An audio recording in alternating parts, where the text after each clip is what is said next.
जादुई कलम। बहुत समय पहले की बात है। एक छोटे से गांव में एक छोटा सा लड़का राजू रहता था। राजू बहुत ही अच्छे दिल का लड़का था, लेकिन उसके पास खुद के खेलने के लिए खिलौने नहीं थे। वो अकेला था और दूसरे बच्चों को खिलौने के साथ खेलता देख दुखी हो जाता था। एक दिन राजू की माँ बड़े बाजार से लौटते समय उसे एक विशेष कलम लाकर देती है। वो कलम बहुत ही अजीब दिखती है। उसकी धारियाँ बहुत बड़ी और शानदार थी। ये कलम जादू कर सकती है और कुछ भी बना सकती है। सच में माँ? मुझे ये एक राहगीर ने बेचा है। पर माँ, उसने तुम्हें ये क्यों दिया? शायद उसे पता हो कि हमें इसकी जरूरत है। पर माँ, मुझे अभी भी विश्वास नहीं हो रहा है। तुम इसका इस्तेमाल करके तो देखो। राजू उसका इस्तेमाल करता है और सच में जादू हो जाता है। देखो, मैंने सच कहा था ना। हाँ माँ, एकदम सच। राजू बहुत खुश हो जाता है और वो कलम के साथ खेलने लगता है। पहले दिन राजू ने कलम को उठाया और सोचा, कलम जादू कर सकती है तो मैं भी कुछ अद्भुत काम कर सकता हूँ। राजू कलम से बात करने की कोशिश करता है। क्या मैं तुम्हें अच्छे और अद्भुत कामों के लिए इस्तेमाल कर सकता हूँ? हाँ राजू, मैं इसके लिए ही बना हूँ। तुम मेरा इस्तेमाल ऐसे ही कामों के लिए करो तो मैं भी तुम्हारी मदद करूँगा। राजू की खुशी का ठिकाना नहीं रहता और वो जल्दी से कलम से एक सुंदर सा घर बनाता है। उसके सारे दोस्त चौंक जाते हैं और राजू के पास जाकर उसके साथ खेलने के लिए प्रार्थना करते हैं।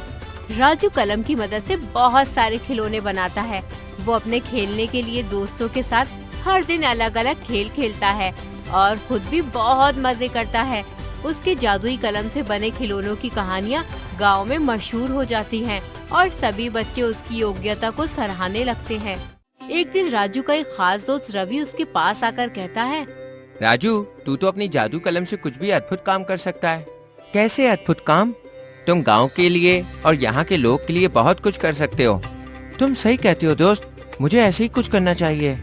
राजू बहुत सोचता है और फिर उसके मन में एक विचार आता है। वो सोचता है कि वो अपनी कलम की मदद से गांव को और भी खूबसूरत बना सकता है। राजू अपनी जादुई कलम से गांव के पास के पेड़ पौधों को हरा भरा बना देता है, सड़कों को सजाता है और उसके जादू से गांव में नए नए फूल खिलते हैं। लोग बहुत खुश होते हैं और उनकी आभारी नजरों में राजू की जादुई कलम बहुत ही महत्वपूर्ण बन जाती है। एक दिन गांव में एक बड़ा मुद्दा उत्पन्न होता है। गांव के बच्चे बिना पढ़े लिखे ही काम करने लगते हैं क्योंकि उनका शिक्षा की ओर ध्यान नहीं जाता। राजू बहुत ही चिंतित होता है। एक दिन उस गांव के कुछ बच्चे राकेश, दिव्या और दीपक उससे मिलने आते हैं। क्या हुआ बच्चों, तुम यहाँ पे क्या कर रहे हो? क्या बताऊँ भैया, हम सब बहुत परेशान हैं। क्या समस्या हो गई? भैया, सुबह उठकर बच्चों को काम करना होता है, फिर पढ़ने जाना होता है। लौट कर आओ तो माँ खाना खिलाए, फिर खेल कूद कर वापस पढ़ने बैठ जाना। मैं समझ रहा हूँ बच्चों, तुम क्या कहना चाहते हो।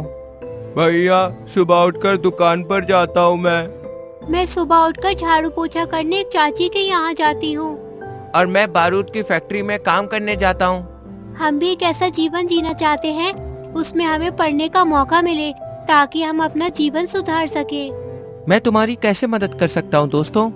हमारी मदद अब एक ही तरीके से हो सकती है।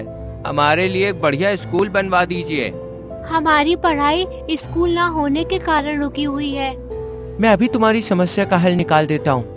राजू अपनी कलम निकालता है और एक बहुत बड़ा स्कूल और हॉस्पिटल बना देता है। राजू भैया, आपने हमारी मदद कर दी। अब हम पढ़ाई करेंगे और बहुत बड़े इंसान बनेंगे। वो पढ़ाई करने वाले बच्चों की मदद करने में बहुत खुश होता है।